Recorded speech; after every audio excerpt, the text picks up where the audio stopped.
We'll guide you through how you can download and install the CapCut on PC for free. So all you have to do is just go to Google and write here CapCut download.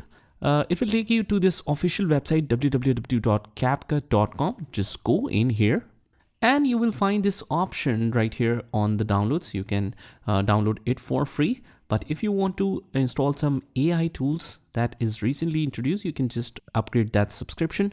So if you want to download, it's best to sign in with CapCut Web. You can just simply sign in with Google, as we can see here.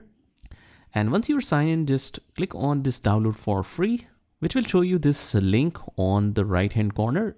I'm using the Chrome browser, so it shows like this, but on pretty much every browser it shows on here. If it blocks the download, like on the Brave browser, you can just click on that and select the download unverified file.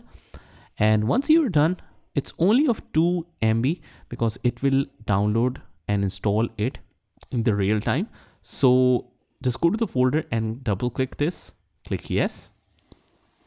And as we can see, it's downloading and installing at the same time CapCut for desktop.